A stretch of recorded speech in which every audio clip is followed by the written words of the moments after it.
दुश्मन जमाना भइल। प्यार के काहे दुश्मन जमाना भइल।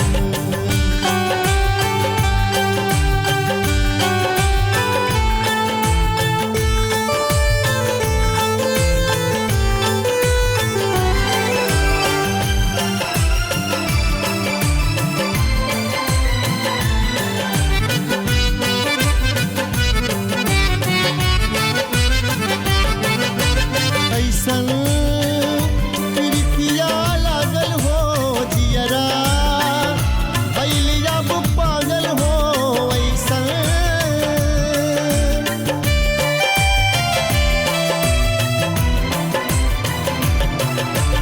ऐसन प्रीतिया लागल हो जियरा भइल अब पागल हो। मिले खातिर कितना ले बहाना भइल। प्यार के काहे दुश्मन जमाना भइल। प्यार के काहे दुश्मन जमाना भइल।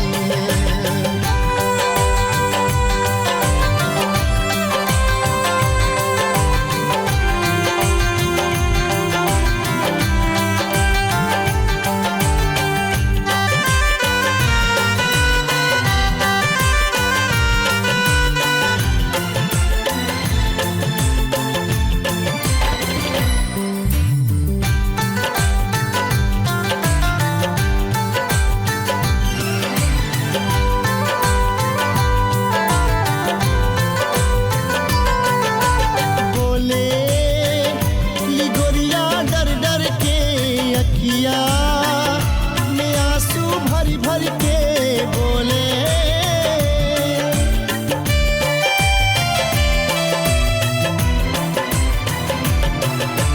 बोले लिगोरिया डर डर के अखिया में आंसू भर भर के।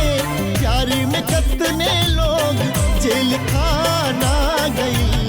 प्यार के काहे दुश्मन जमाना भइल। प्यार के काहे दुश्मन जमाना भइल।